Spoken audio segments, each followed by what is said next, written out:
Muito bem-vindos a todos vocês que me acompanham. O assunto de hoje é uma explicação sobre os carboidratos. Os carboidratos são substâncias orgânicas que também são conhecidas como açúcares, glicídios ou hidratos de carbono. São compostos por átomos de carbono, hidrogênio e oxigênio. Algumas moléculas de carboidratos podem apresentar também o nitrogênio. E os carboidratos têm como característica serem uma das principais fontes de energia para o nosso organismo. E desta maneira, em condições normais, no funcionamento do metabolismo do nosso corpo, são substâncias essenciais em uma alimentação equilibrada. Os carboidratos, além de serem fontes de energia, também apresentam funções estruturais nos seres vivos, como na formação do glicocálice presente nas membranas citoplasmáticas. Os carboidratos são classificados em monossacarídeos, oligosacarídeos e polissacarídeos.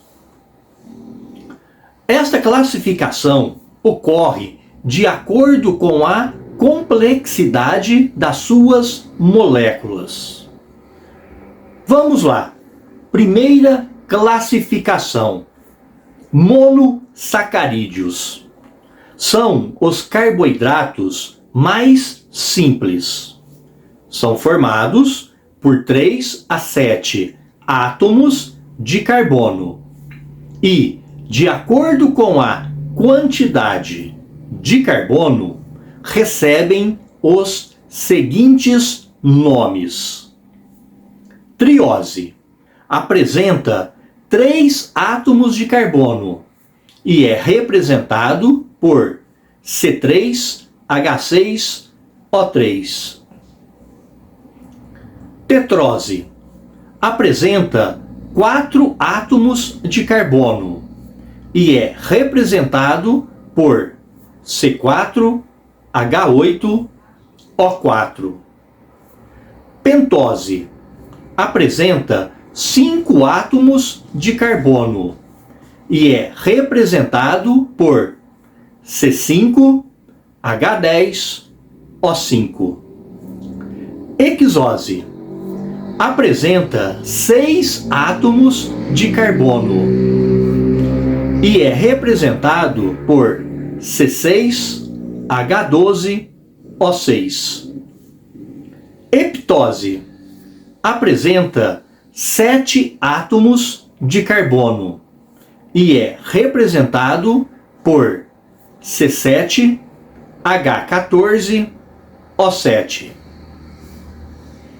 Os monossacarídeos têm como característica serem solúveis em água e não precisam sofrer hidrólise para serem absorvidos pelas células.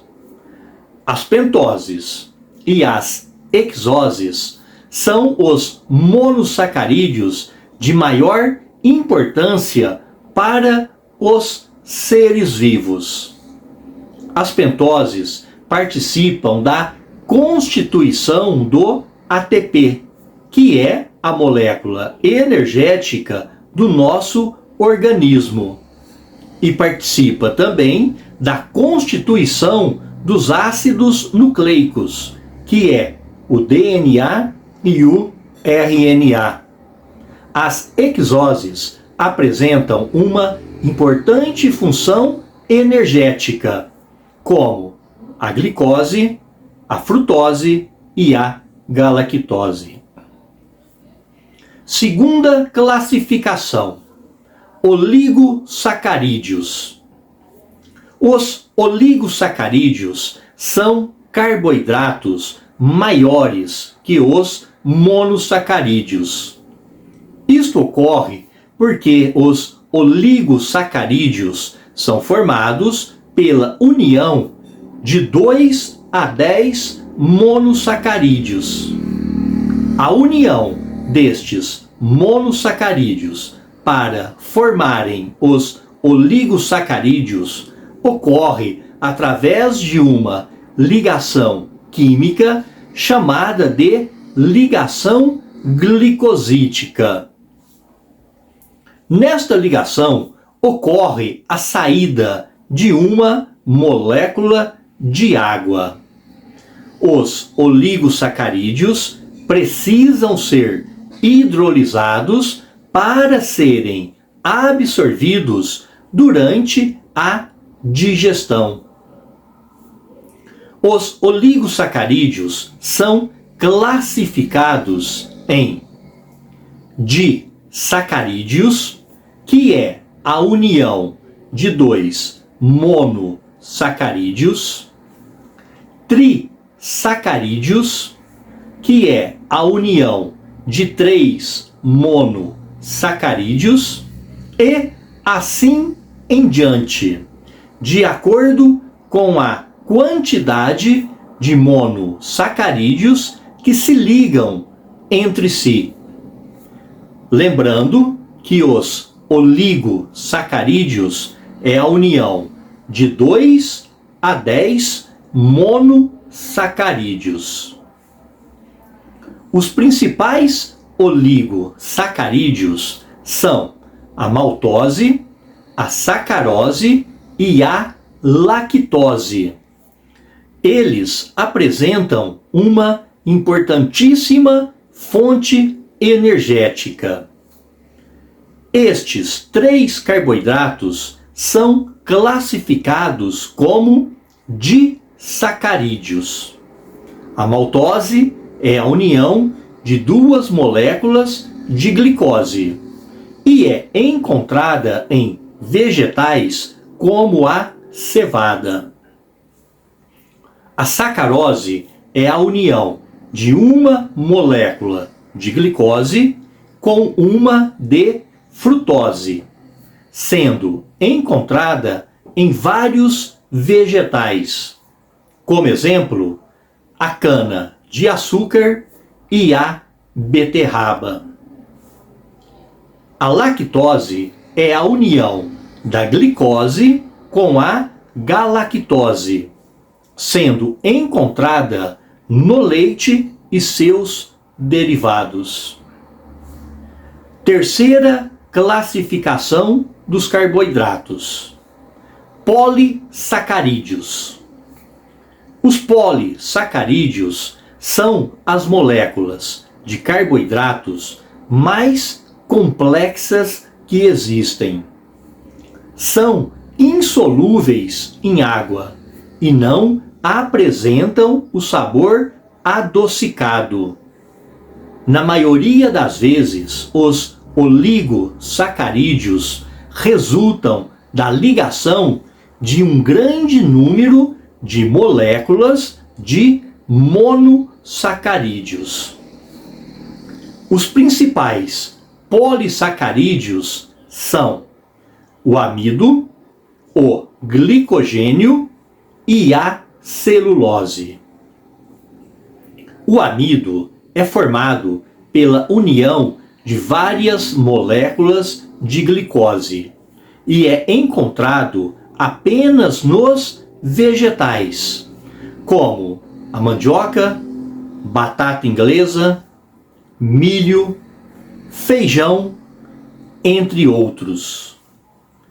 O amido é uma reserva energética para os vegetais. E quando consumido pelo homem, o processo de digestão transforma o amido em várias unidades de glicose, que são absorvidas e usadas como fonte de energia. O glicogênio também resulta da união de várias moléculas de glicose. E a sua principal função é a de reserva energética, onde no homem fica armazenado no fígado e nos músculos.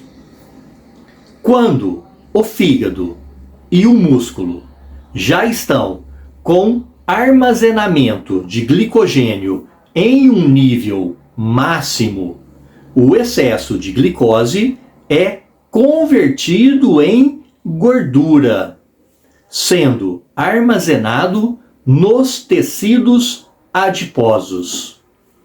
Agora, quando o nível energético está baixo, o glicogênio é quebrado em glicose, fornecendo energia para o nosso corpo.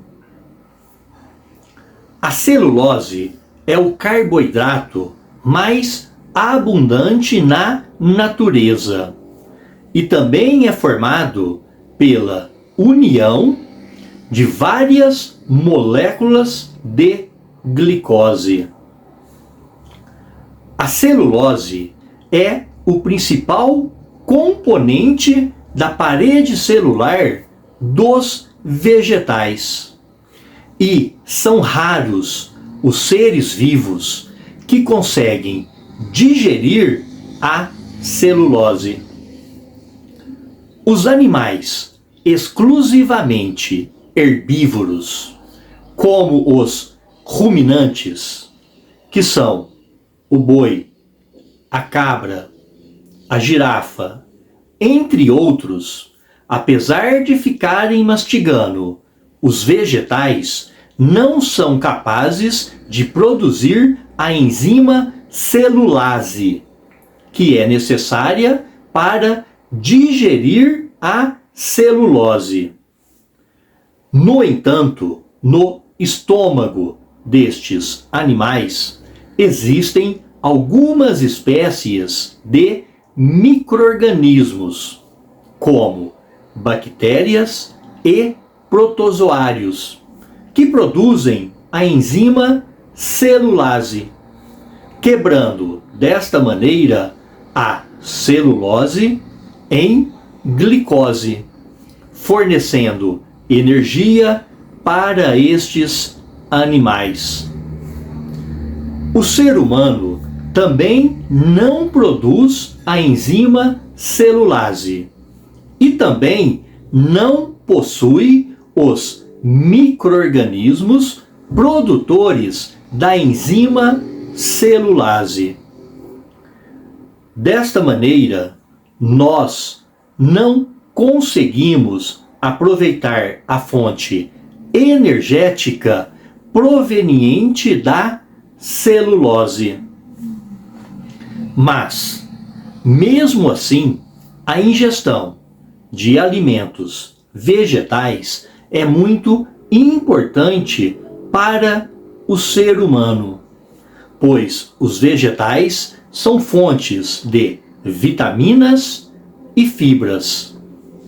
E uma dieta rica em fibras controla a absorção de gorduras e açúcares em nosso organismo. Se você ainda não está inscrito no canal, faça sua inscrição e venha acompanhar outros vídeos. Muito obrigado pela companhia de vocês. Até breve.